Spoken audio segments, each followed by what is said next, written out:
just lost to another Tears player. I swear everyone has a deck list already. Do you hate playing against Tears? Yeah, pretty much just said that. Do you like getting easy wins? Yeah, obviously. How about playing a deck with minimal interactions and combos? Okay, now you're losing me. We're gonna play Stun! Yeah! Hello everyone, I hope you're doing well, and today we'll be going over an easy to learn, easy to play, and easy to hate deck. It is called Stun. Now, this is great against the new Tearlament meta since you can put in a lot of cards that banish cards instead of sending them to the graveyard, and otherwise you're literally just getting a monster out on the field that stops your opponent from playing the game and protecting it with your life. So let's get into the card by card. So this is my deck list. We'll go through card by card. We start off with Banisher of the Radiance. Any card sent to the graveyard gets banished instead. There's quite a few cards that do this in the deck. Tyr really likes to have their graveyard, so if you shut that off, they can't really do too much on their turn. We also have Fossil Dyna Pachycephalo? I don't know, forgive me. So it basically stops both players from special summoning, and if you flip it face up from face down, it destroys all special summon monsters, which comes up once in every 10 games. Now we have the infamous Inspector Border.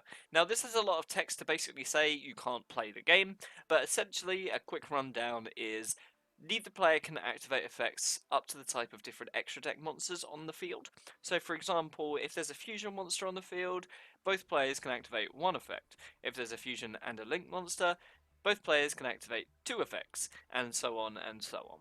The only downside is if you have a monster face up on the field already, you'll have to set this instead of normal summoning it. The last monster is Dimension Shifter. This really does help on going second, gives you a tiny chance of getting an auto win against some decks.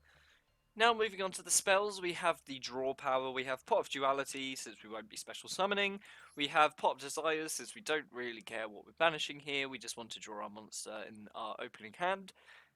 And then we also have Pot of Extravagance, which we don't care about the extra deck, and again, we just want to get a monster into our hand as soon as possible. We also run 2 Moon Mirror Shield and 2 Power of the Guardians. These are basically just to protect your monsters from battle or card effects. Now, Moon Mirror Shield, it makes your monster's attack become 100 attack higher than whatever attacks into it, so you always win in battle unless they destroy this first. And this Power of the Guardians allows you to put tokens on your monster up to the number of times it battles. It gains attack, but most importantly, it protects it from card effects or destruction by battle if you remove a token.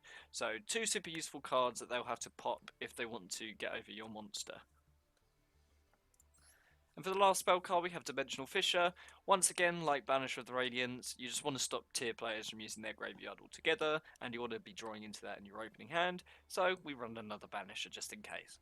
Moving on to the trap cards, we have 2 Armory Call just to grab your Moon Mirror Shield and your Power of the Guardians, basically like running 2 extra copies, and then we run a bunch of counter traps. We run 3 Solemn Judgment, mainly to protect your back row. Same with the Dark Bribe, you're just protecting all your spells and traps. 2 Solemn Warning for if they try and summon something that can beat over your monster if you don't have one of your equips. 2 Solemn Strike, kind of for the same reason, but also if they try to get an extra deck type on the field to activate a monster under Inspector Border, then you can kind of stop that here. When you run a non-fusion area, now this is a bit of a meme card, and honestly it didn't come up once, so I would recommend cutting this, but since it's in the video, we thought we'd keep it in there. It stops players from fusion summoning, and that's about it. There's just better cards for this. We run 3 Macrocosmos, again it just stops stuff going to the graveyard. We also run 2 Teak Boo, just because you're usually going to have one monster on the field, and sometimes you can draw this without a monster, and it's still really powerful. And it's a floodgate in a stun deck, you can't really not have it. And for the extra deck, it doesn't really matter, you're just going to be banishing it all anyway. So going into our first game here, there is one thing to note, we always want to be going first with this deck, it's terrible at going second. So our opening hand we drew most of our monsters, which is kind of lucky honestly. We don't need them all, but we're just going to summon Inspector Border, set Macrocosmos, and pass. We're going to flip open Macrocosmos, and he's going to summon Kelbeck and concede. And I will warn you, most games are going to be like this when you go first. And just to confirm, this was a Tears player, so it does work. So this game is to show you that you can technically win going second, and you can win against other decks other than just tier. So we're going second, we've got not a bad hand here with Duel monsters and a couple of negates. He's going to activate Upstart Goblin into Runic Tip, adding the Fountain, and then he's going to activate Fountain, activate the Destruction to special summon Hugin, and then he's going to activate Fountain to draw 3, who would have guessed, and then set 2 and pass. So let's see what we do. We've drawn in 2 Shifter here, so we're just going to pop that, just because Runic also want their graveyard. He's going to Called by the Grave and get rid of that, which is fine, we don't care too much about that. We're going to activate Pop Duality and see what we get off the top. We have Solemn Judgment, Inspector Border, and Macrocosmos. Since we got a monster, we're just going to summon one, and then we're going to summon Inspector Border, so we can only activate 1 monster effect at the moment, and then set the rest of our back row. We're going to attempt to attack into the Hugin, but he is going to protect it, which is fine. He's then going to draw another card, but that's fine. Again, we don't care. We're waiting for him to scoop. Now, in his standby phase, or in his main phase even, we're going to activate the Macrocosmos. He's going to Solemn Judgment that. Again, he really needs his graveyard. Understandable, really. This is a strange card. I haven't seen this in Runic before, but I'm sure it works for some. He's then going to synchro into the Fabled Unicorn. Again, haven't seen this before, but it's fun. While you and your opponent have the same number of cards in hand, negate cards and effects activated by your opponent. So I have to negate that here, because otherwise I'm just going to be able to do nothing like I am doing to him. He's going to activate the Freezing Curses to try and negate the Inspector Border. I'm going to Duck Bribe that just so we can't activate any more monster effects. And fair enough, he gets to draw a card. But fortunately, he'll pass back to us, and we are going to draw into a Moon Mirror Shield, and we will normal summon our Banisher of Radiance and equip it with the Moon Mirror Shield so it can't be killed by battle. We want to keep the Radiance on the field just so, as you say, he's tried to stop us banishing stuff throughout the entire game. We're just going to keep doing it though. He's going to activate the Slumber to summon the Fangs. Since it gets banished, it won't get to pop, and we'll go face, and yeah. He realises that there's no way to stop the banishing happening, so he'll concede. So going into game 3, we have drawn a brilliant opening hand.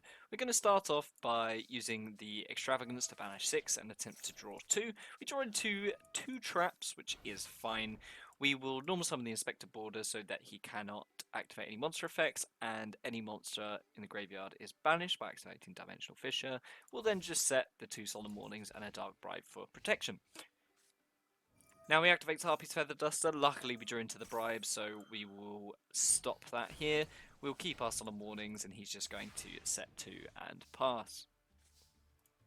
We draw to another Inspector Border here, so we're going to go straight into the battle phase and attack into it. He's going to activate Tearlament, and we destroyed a Despian Tragedy. He can't activate his effect. We will set the second Inspector Border and set the second Dark Bribe, just in case he draws into more back row removal, and scoop. So going into game 4, we are going first. We've drawn a brilliant opening hand. Let's start off by summoning Inspector Border so he can't ash any of our draws. We will activate Pot of Desires to draw 2, and then we'll activate the Moon Mirror Shield so we can't beat over the Inspector Border. We'll activate Duality to see what we get off the top. Luckily though, it doesn't matter because he realises he loses. Now, you can see with this deck, the games are super quick. Let's just make sure. Yep, they're on tiers. So, it really does work, and it's very cheesy. So, as you can see, this is a very monkey deck. You summon a monster and set a bunch of floodgates and negates, and pray that they can't get over that. Now, the strengths of this are the games are extremely quick. As you see, they maximum last 4 turns. Another strength is that against a lot of decks, you can just completely lock them out of the game via banishing, or just the Inspector Border, stopping them from activating any monster effects. And thirdly, you don't really have to do much to achieve this. You simply need to click 3 buttons, summon, set, you're done. However, its major weakness is going second. There are not many tools to help you break a board. You very much have to rely on drawing an equip spell and one of your monsters and hope that you can battle over stuff without them negating anything. The only other weakness being if you run into a lot of spell trap removal and you don't draw into your Dark Bribes or your Solemn Judgment, since they can just clear your equipped spells and then kind of attack over your negators, and then you've got nothing left. Overall, this deck is super cheesy. Now, I'd say this is one of the core issues or benefits of Master Duel, is because it's a best of one, cheesy decks like this can really get away with a lot. In a best of three, you can side into things and make sure that you're not caught off guard by this, but in a best of one, you simply just have to deal with whatever you summon, and sometimes that's not possible. Thank you so much for watching. I know the video kind of flew by since those games were so fast. However, I'd love to hear if you have any spicy text against tier that I could possibly fit in here, because I'd love to see more tier hate. Now, thank you so much for watching.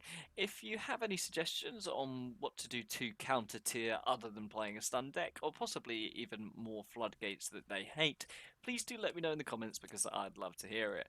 If you've made it this far, please feel free to subscribe. New video each week. And as always, happy dueling.